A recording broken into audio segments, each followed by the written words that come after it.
Kurukshetra Lok Sabha seat पर इस बार कौन भाजपा का उम्मीदवार होगा, इस बात को लेकर हर आम से खास नागरिक में चर्चा जोरों पर है। हालांकि अब लोकसभा चुनावों में ज्यादा समय नहीं रह गया है। 5 राज्यों में होने वाले चुनावों के परिणामों के बाद जल्द ही लोकसभा चुनावों की भी घोषणा हो सकती है। ऐसे में स्वाभाविक है कि जो भी संभावित उम्मीदवार भाजपा की ओर से चुनाव मैदान में नजर आ सकते हैं, उनके नाम और काम को लेकर चर्चाओं का बाजार गर्मा चुका है। इन तमाम चर्चाओं और संभावनाओं में पहला नाम 2 बार सांसद रह चुके नवीन जिंदल का है। चर्चा इस बात को लेकर है कि नवीन जिंदल भाजपा की ओर से कुरुक्षेत्र लोकसभा सीट से चुनाव लड़ सकते हैं। उनका नाम सफलता की 100% गारंटी माना जा रहा है। यही वजह है कि उनका नाम दोनों पार्टियों यानी कांग्रेस और भाजपा दोनों की ओर से ही चर्चा में है। हालांकि नवीन जिंदल ने अभी तक कांग्रेस पार्टी नहीं छोड़ी है, फिर भी संभावना जताई जा रही है कि वर्ष 2024 के आरंभ में होने वाले लोकसभा चुनाव में कुरुक्षेत्र लोकसभा सीट से चुनाव लड़ सकते हैं, वह भी भाजपा की टिकट पर। अगर किसी कारणवश नवीन जिंदल कुरुक्षेत्र लोकसभा सीट से चुनाव नहीं लड़ते हैं, तो दूसरा नाम सीएम सिटी करनाल की मेयर रेणु बाला गुप्ता का है। नवीन जिंदल और रेणु बाला गुप्ता दोनों ही अग्रवाल समाज की ओर से समाज सेवा और राजनीति के क्षेत्र में बहुत पुराने और चर्चित नाम हैं, जिनके चुनाव मैदान में आने से प्रदेश का समूचा अग्रवाल समाज भाजपा की ओर आकर्षित हो सकता है। पिछले काफी अरसे से प्रदेश और देश की राजनीति में अग्रवाल समाज की भागीदारी बढ़ाने को लेकर अग्रवाल समाज से जुड़े कई संगठन लगातार बैठकें और बड़े कार्यक्रम आयोजित कर चुके हैं। ऐसे में नवीन जिंदल या फिर रेणु बाला गुप्ता का लोकसभा चुनाव में भाजपा की टिकट पर उतरना न केवल भाजपा के लिए बल्कि अग्रवाल समाज के लिए भी राहत का काम कर सकता है। रेणु बाला गुप्ता सीएम सिटी करनाल से है।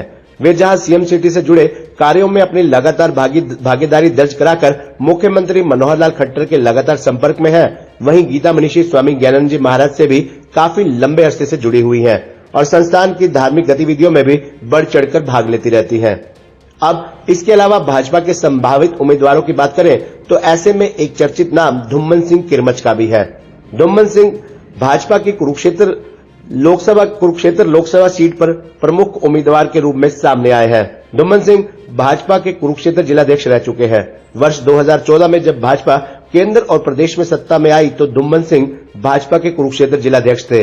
ऐसे में उस वक्त कुरुक्षेत्र विधानसभा और लोकसभा सीट पर भाजपा उम्मीदवार को जीत हासिल कराने में उनकी अहम भूमिका रही। वे पेशे से अधिवक्ता भी है।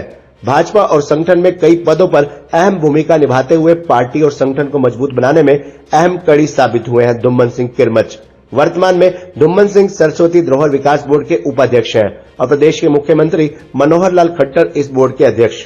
धुम्मन सिंह जाट समुदाय से है और कुरुक्षेत्र लोकसभा सीट पर जाट समुदाय की वोटर संख्या को ध्यान में रखते हुए पार्टी और संगठन धुम्मन सिंह किरमच की अनदेखी नहीं कर सकता। इस बात में कोई दो राय नहीं है। धुम्मन सिंह भाजपा की ओर से कुरुक्षेत्र लोकसभा उम्मीदवार और लाडवा विधानसभा सीट पर भाजपा की ओर से ही विधानसभा उम्मीदवार यानी इन दोनों चुनावों में बिल्कुल फिट बैठते हैं। धुम्मन सिंह ने पिछले लगभग 10 वर्षों से भाजपा और संगठन में केवल अपने जाट समाज में ही नहीं बल्कि सर्व समाज में अपनी कार्यशैली और व्यवहार से एक सकारात्मक छवि बनाई है, जिसका लाभ उन्हें वर्ष 2024 में होने वाले चुनाव में मिलने की पूरी उम्मीद है। अब बात अगर कुरुक्षेत्र लोकसभा सीट की करें, सैनी समाज की करें तो इस सीट पर सैनी समाज का भी पूरा दबदबा रहा है। इस सीट पर अब तक सैनी समाज के 6 सांसद चुने जा चुके हैं। गुरदयाल सैनी 2 बार, कैलाशो सैनी 1 बार, राजकुमार सैनी 1 बार, नायब सिंह सैनी।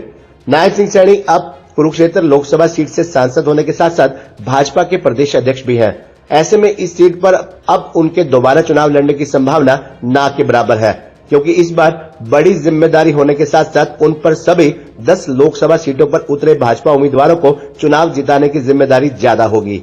ऐसे में बात अगर सैनी समाज की जाए तो सैनी समाज की ओर से इस बार मुख्य चर्चित नाम 2 बार सांसद रह चुकी प्रोफेसर कैलाशो सैनी का है।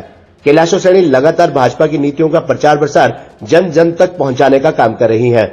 बीते दिनों कुरुक्षेत्र के सैनी समाज में महिला खिलाड़ी सम्मान समारोह की संयोजिका रह चुकी प्रोफेसर कैलाशो सैनी ने हजारों की संख्या में इस कार्यक्रम में महिलाओं को एकत्र कर पार्टी और संगठन को अपनी मजबूत दावेदारी भी पेश की है। वह अनुभवी पॉलिटिशियन है, साथ ही पढ़ी लिखी शिक्षाविद होने के साथ साथ सैनी समाज में अपनी मजबूत पकड़ रखती है। ऐसे में कुरुक्षेत्र लोकसभा सीट पर भाजपा की ओर से उनका दावा भी मजबूत है। अब बात ऐसे 2 चर्चित उम्मीदवारों की करते हैं जिनके नाम पर चर्चा इस बात को लेकर सबसे ज्यादा है कि ये दो चेहरे भाजपा की ओर से भी संभावित उम्मीदवार हो सकते हैं और कांग्रेस की ओर से भी। यानी इन दोनों चेहरों पर कांग्रेस की भी पूरी नजर है कि इन दोनों में से किसी एक उम्मीदवार को कांग्रेस अपना उम्मीदवार बना सकती है। ये दो नाम वरिष्ठ भाजपा नेता जय भगवान शर्मा डीडी और लाडवा विधानसभा से आजाद उम्मीदवार की तैयारी कर रहे प्रसिद्ध समाज सेवी संदीप गर्ग लाडवा का है। बात अगर ब्राह्मण समाज की करें तो जय भगवान शर्मा डीडी ब्राह्मण समाज की ओर से कुरुक्षेत्र लोकसभा सीट पर एकमात्र मजबूत चेहरा है।